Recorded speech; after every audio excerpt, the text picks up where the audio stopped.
Most candidates have over a year, so the criticism against her, if there is any, is unfair. Many political experts have said that no Democrat could have won in this climate. So Tuesday was quite disappointing.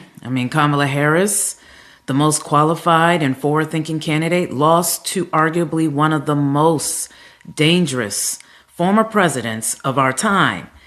And now he is to return to the White House, something his former staffers warned should never happen. First, I believe Kamala Harris is a hero. She ran a challenging campaign under extraordinary circumstances, and I want to explain why I respect her efforts. When Joe Biden stepped back from his campaign at literally the last minute, the 11th hour, Kamala took on the responsibility to continue his campaign. After he endorsed her, she took the mantle and ran with it. Biden had already faced criticism after a disastrous debate, including harsh media coverage, questioning his mental fitness. Now, it's interesting, Donald's fitness was never really questioned. But while he initially stayed in the race, by June, he decided to withdraw. Even then, though, I was ready to vote for him. I even wrote a song about it. I said I would vote for Biden even if he was in hospice care. But Biden has achieved a lot. He's reduced inflation. He boosted the economy. He improved infrastructure. He enacted programs for healthcare, student debt relief, addressing all the needs of the American people. Despite right-wing media attempts to discredit him, he and Kamala Harris have worked to support Americans. Now, Kamala only had about 100 days to run her campaign, when most candidates have over a year. So the criticism against her, if there is any, is unfair. Many political experts have said that no Democrat could have won in this climate, because around the world, incumbents are being voted out, largely due to C-19's economic aftermath. And although Biden and Harris helped us recover, in fact, the U.S. has the best recovery out of any of the major nations in the world, they still face backlash for rising prices at the grocery store. Much of this was actually set in motion, however, by the Trump administration's mismanagement of the pandemic. But Kamala, despite all these hurdles, misinformation, criticism against Biden, misogyny, and racism, she managed to raise $1 billion and still fill up rallies. But the messaging the Democratic Party had just didn't reach enough people in time. And this was compounded by Trump's ongoing campaign of misinformation and disrespect. Over 9 years, Trump has built his brand through right-wing media, Fox News, and social platforms like X, now filled with propaganda and misinformation headed by Elon Musk. And I'm someone who phone banks, so I know firsthand that many people were influenced by these tactics. Right-wing podcasts dominate the podcast charts, spreading misinformation unchecked. Democrats need to counter this more effectively, perhaps by amplifying the voices of more centrist or left-leaning podcasts to balance the narrative. Now, years ago, Barack Obama actually warned us about the dangers of online misinformation. And we're seeing the effects now because voters are being misled, even voting against their own interests. The idea that Democrats don't support the working class is absurd. They champion unions.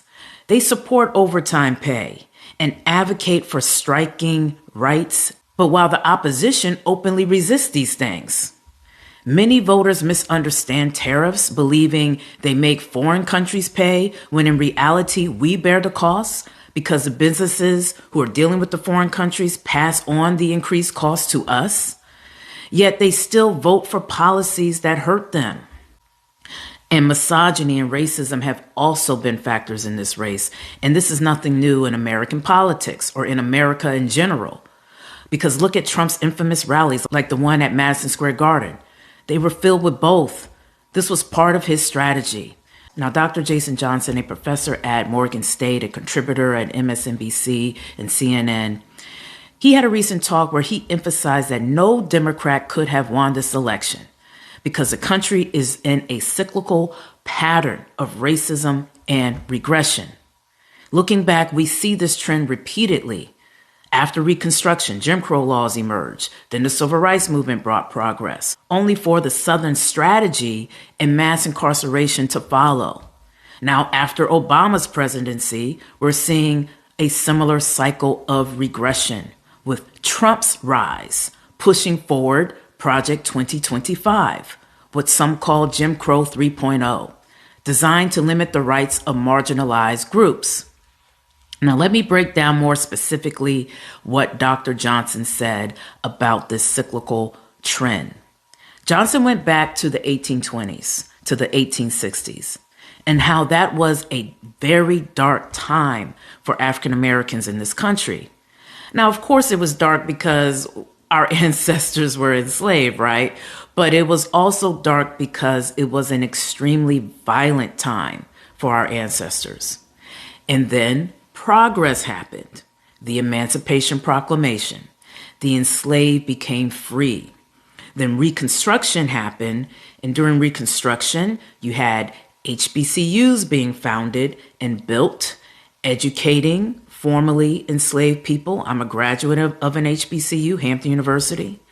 You even had Black senators during that time. You had the emergence of Black entrepreneurs. This was the Reconstruction period. And then after that, regression. Again, this is a trend, and you could argue it's about a 100-year trend. After progress comes regression. Progress, then regression. With Plessy versus Ferguson in 1890, separate but equal came into play. And then the introduction of Jim Crow. Then we had a dark period in the 1920s. You had the re-emergence of the Triple Ks, the dudes with the hoods. Propaganda films like Birth of a Nation being made, encouraging this racist thinking and mindset, similar to the disinformation of today. And more violence towards African Americans. This again was a counter or a fight against the progress that Black Americans were making. You had during this era the burning down of Black Wall Street in Tulsa. You had Rosewood. You had lynchings. You had all kinds of madness happening. Emmett Till. But out of the darkness came some light.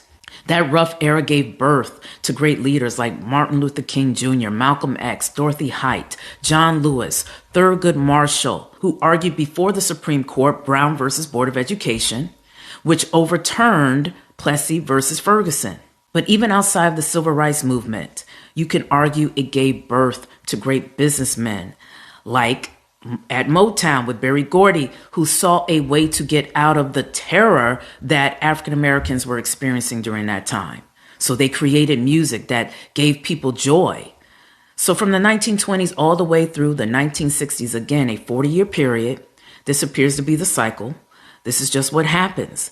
And then finally we got our Civil Rights and Voting Rights Bill, and progress happened again.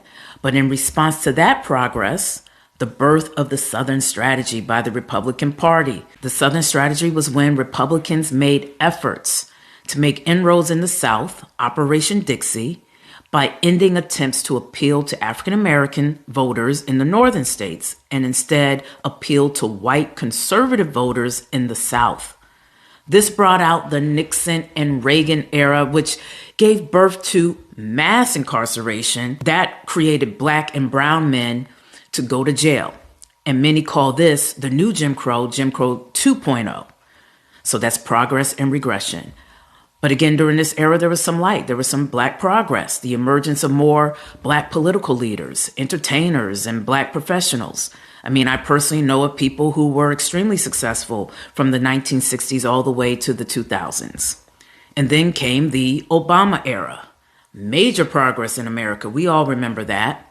A Black man representing hope for us all by becoming president.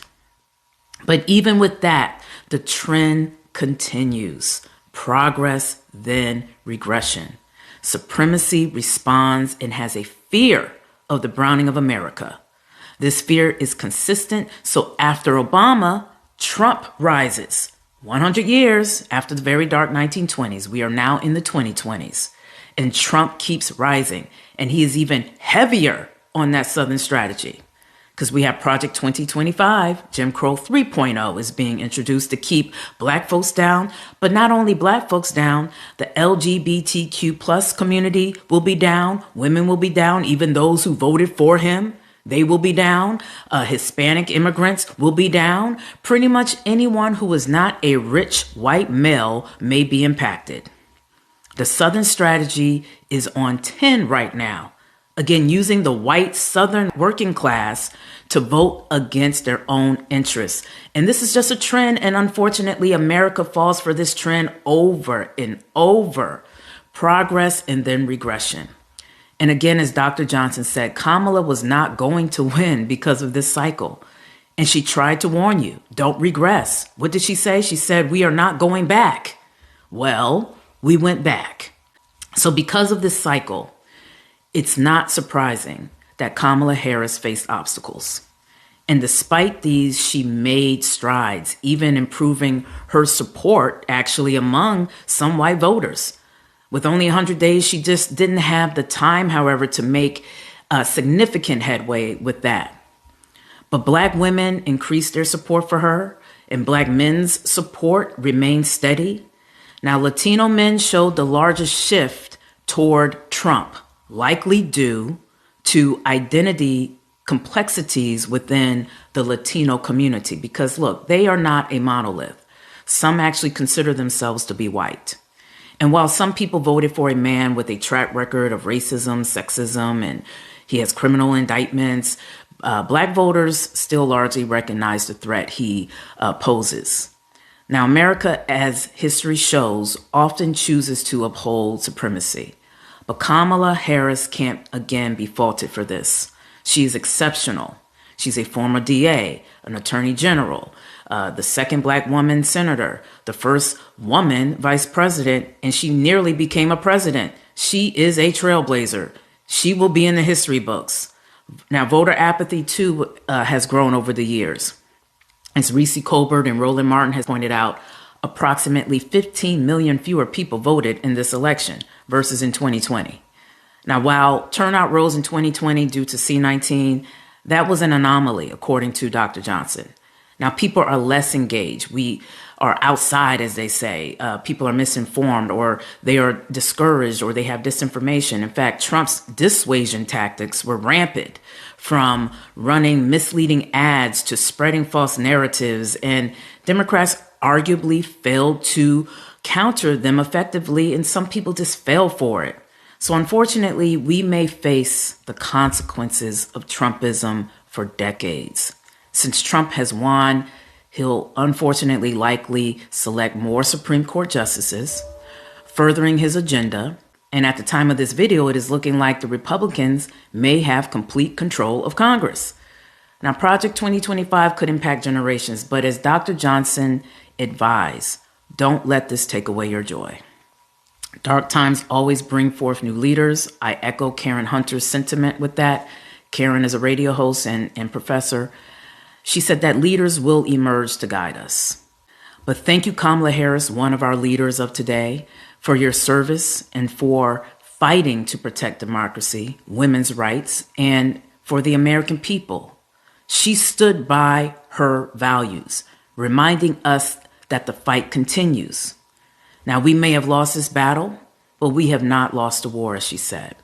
And as Kamala has also said, when we fight, we win. So keep fighting, because those who practice discrimination never win in the long run.